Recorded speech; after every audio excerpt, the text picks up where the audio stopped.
So what are we doing today? Well, my cat got sick. I suspect poisoning, so I took him to the vet, and we're just going to give him IVs. It's a Friday, so what I'm doing here is they gave me some heparin, so I'm going to go ahead and put it in his IV and push to break up the clot.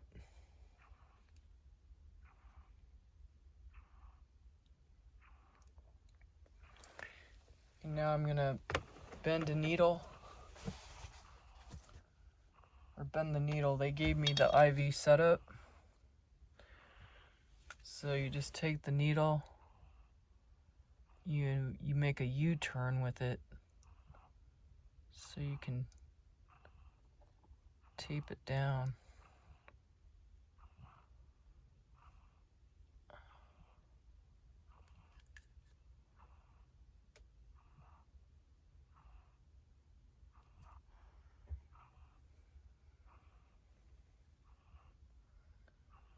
I don't like the way that turned out. It's not quite as smooth as what he had done. So I'm going to go ahead and, well, I don't know.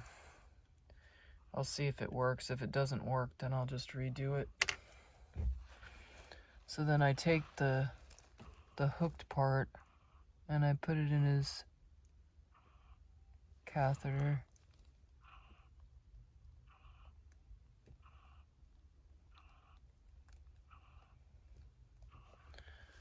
So I don't know if you can see that. So that's what it looks like inside. So now I'm going to tape that down on his foot. Sorry about that, but I got to get this done. I thought it'd be a good learning experience. So now I'm going to tape the needle in place. And he's so ill right now, I'm not going to put him in a crate. He's just going to probably lay there. I'm not worried that he's going to try to walk around with his IV. He's been fairly well incontinent for a cat. He's just been pretty much peeing in place. So if I can ever get this tape undone.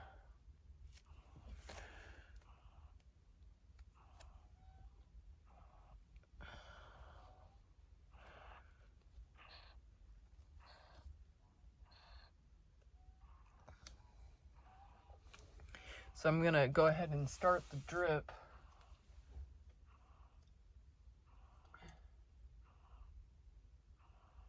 And so the idea is to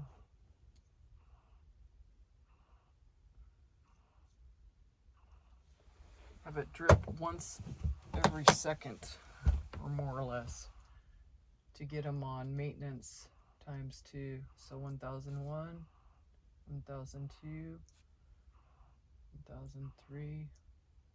It's a little bit fast, so I'm going to choke it down a little bit. Oh, it's a little bit faster. 1002, 1001.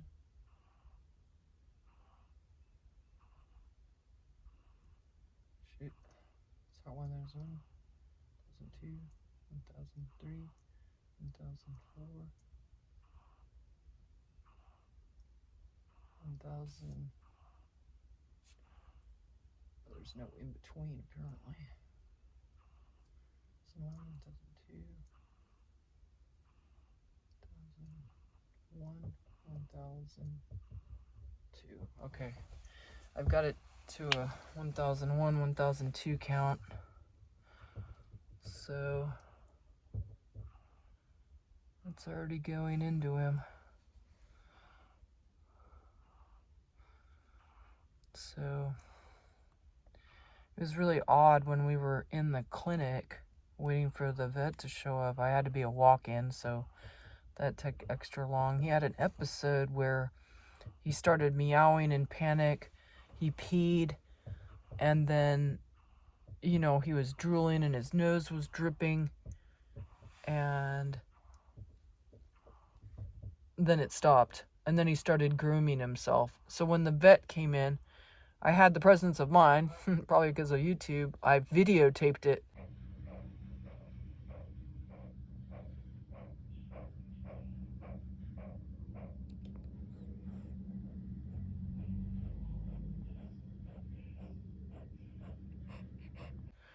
because when he later started grooming himself and was acting halfway normal, but it was obvious he was still having difficulty breathing, and his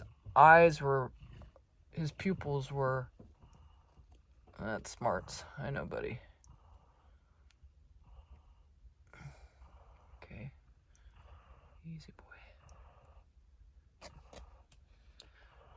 So I just taped his needle in place.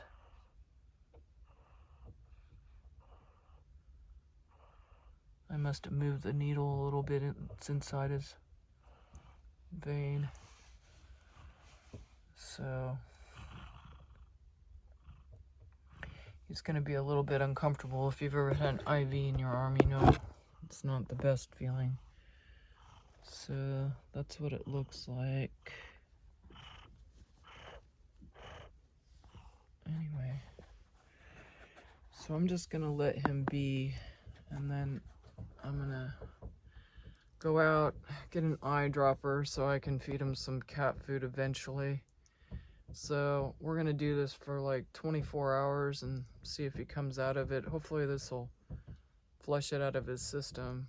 Meanwhile, because he was pretty incontinent, I'm going to clean all his bedding up that I took him in the vet. He was a real trooper though. I didn't have him in a crate or anything. I just grabbed a little kitty circle with a towel in it and went. So that little trip was a $150 visit just to pretty much give my cat an IV. But I've had a cat, I don't know what did it. My other two cats have lived 10 years without really too many problems, snake bites, that kind of thing. But I did have one cat in between that I thought it touched a toad and it got the ataxia. It lasted about 3 days, but you know, it might have recovered, but because it didn't have an IV, you know, it probably died from dehydration rather than the actual poison it got into. I don't know what is, you know, what the cat got into, but he's definitely have distressed breathing. But his lungs were clear and not filled, so that's good. But like I said, his eyes are pupillated, and you can see that his third eyelid is closing over. So he's in some distress, and he's just gonna lay down and not do anything. So I just have him in the back of the horse trailer, like the place isn't crowded enough, right? And he's just gonna lay there for the most part, and hopefully he won't try to walk away. If he does, I'll have to put him in a crate and figure out how to like stick the IV through the crate. I don't really like the way I bent the needle. It shouldn't be like that, but it should be like smoother. But I'm no expert with people. You just do it straight in. But that's what we're doing today. We're trying to cure the cat. So I guess he's no stray now. He's the $150 cat. Anyway, I hope you have a good weekend. Bye-bye.